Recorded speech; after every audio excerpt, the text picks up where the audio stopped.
Good morning. Good afternoon. Good evening.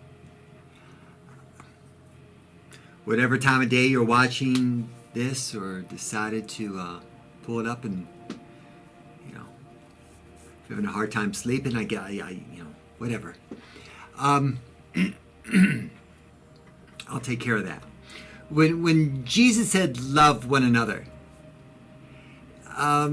it wasn't just a suggestion. He was mandating it. He was embracing the putting a stamp of approval, if you will, on the Jewish law of love your neighbor. Now, some religious people, they try to find the good shepherd's path of righteousness in a political party platform. That is a venture in futility. Okay? The paths of righteousness follow the topography of compassion, not politics. The Hebrew word for compassion, rachamim, comes from rechem, which is the word for womb. And I've shared this with you. Compassion, if you will, is creating space within ourselves so that we can carry another person for the sole purpose of giving new life and investing in a new world. It's a beautiful way to look at compassion. Never discount the impact of compassion.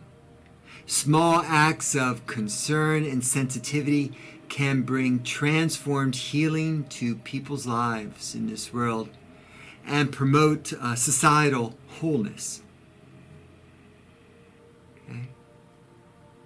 When we create space within ourselves so we can move beyond disparity, competition, and self-absorption, we're able to nurture new life within us and in the world around us. Before these months of physical distancing and sheltering in place, our nation, bless its heart, was already practicing another form of distancing, political distancing. And I'm not one too afraid to deal with this topic, to the chagrin of many of you. But if we can't deal with it in God's house and through the venue of the good news, then how do we deal with something that's so much a part of our life and get some perspective on it? But before this pandemic, we were not living together as one nation. We were living at the level of spiritual subsistence, if you will. We could not collaborate because we were addicted to competition, to being on the winning side, in the winning perspective, in the winning view. People of faith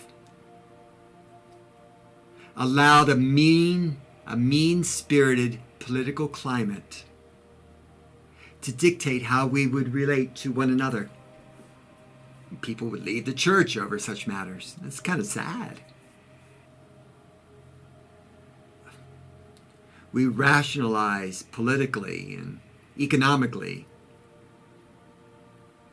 listening to really what are self-centered voices of I'm right and you're wrong. And people would spew lies that they believed were true and shout divisive messages that are so against being a follower of Jesus. Some of these individuals or powers that be in our society, demagogues, tyrants, hate mongers, wielded weapons, and others weaponized social media. And too often as truth tellers in Washington, D.C. were ridiculed, followers of Jesus, many of us were just silent amidst the polarization. I'm not going to talk about it. I don't want to create the division. We've got to talk about it.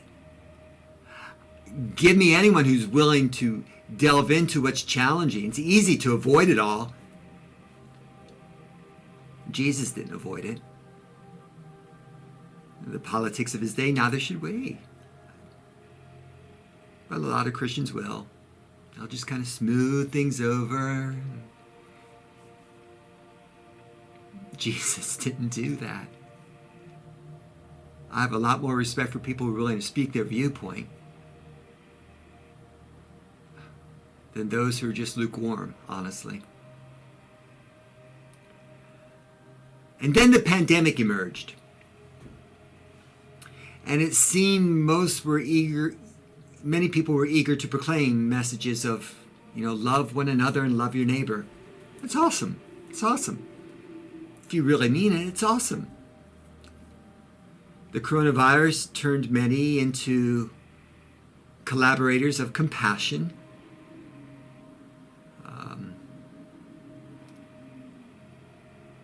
Against a new enemy, COVID-19. Now, when the pandemic ends, will we continue to witness to the Christian message of compassion? Will we embrace a life of such depth in a shallow world? Will we create space within ourselves for other people? Will we even really strive to love our enemy? As states begin to take re-entry steps, and some a lot bigger steps than others, the familiar polarities of political distancing are within our culture are beginning to resurface again. People taking sides over immigration matters and public school education and LGBTQ rights and economic disparity and health care and racial and gender inequities, limitations on automatic weapons and climate change and more and more and more and more. Everyone finding their side on it, making sure everyone knows where they stand. Thus they end up standing against one another. Lordy. I'm thinking, why? I mean, really, why? What's the purpose? Yes, these social issues are deep and profound, but the way we go about addressing them, I don't get it. There's like this competition rather than a desire to build community. These issues must be discussed. They need to be addressed. But in a platform of civility and love for one another. Pipe dream, Pastor Steve? Probably. But you know what? I'm not going to stop hoping. And I think as Christ followers, we need to model how we can address these matters in a way that builds community and doesn't destroy it, or just get all huffy and walk away. It all starts with just listening to one another. In the coming months, will we turn towards one another as a society? Will we refuse to restart political distancing as we move beyond all this physical distancing? Let us practice the way of Jesus in our circles of influence. Let us love one another. Let us love our enemies, our neighbors. Let us be compassionate. One thing we can do is invest, even just a few minutes a week. I'm just asking for a few minutes. Now, I know you're not going to listen to me here or agree, but if we could just invest, I'm just asking for a few minutes each week trying to understand more fully how people are forming their perspectives that may differ from your own. consider, and please, at least consider tuning in to another news outlet to better understand your neighbor who's different from you. Take, I'll say a few minutes, over the course of the week, 15 or 20 minutes, to try to understand the viewpoints that are counter to your own. Doing that, I truly believe, is an investment in compassion. According to it's a website called allsides.com, allsides.com, allsides.com. According to them, take it for what it's worth, right? The most divisive news media outlets on the far right include Fox News, CBN, the Christian Broadcasting Network, Newsmax, and Breitbart. The most divisive news media outlets on the far left include MSNBC, The Nation, Mother Jones, and The Alternate. News media outlets that are most centrist include the Associated Press, NPR, the National Public Radio, and Reuters and Bloomberg. Listen to the other voices. Just gain some perspective and understanding.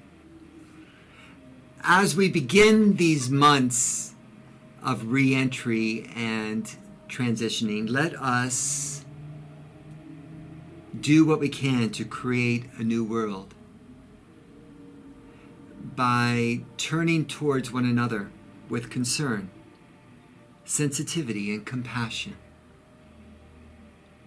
Let us consider prayerfully, act generously toward and advocate for the healthcare professional, for the first responders, for the grocers, for the elderly and those on dialysis and chemo, for the custodians and the postal workers and the teachers and the delivery people and the garbage haulers and that impoverished family without a food pantry or health insurance, the homeless shelter workers, the volunteers who've had no break amidst the relentless pressure and anxiety, and all of their families who've carried exponential stress during this time without breaks or respite. Let us express grace and patience. Let's be faithful as we encourage and embolden one another. Through compassion and sensitivity, we can invest in life-giving power. This is the divine partnership in creative transformation and redemption of new life. As we incarnate, that is, as we give expression to compassion, we must move beyond our physical distancing by remaking the nature of physical closeness and reaping the harvest of spiritual vitality, of just becoming more Christ-like. Imagine if that was truly our goal for those of us who believe in our Lord. We would see so much that divides us as ludicrous.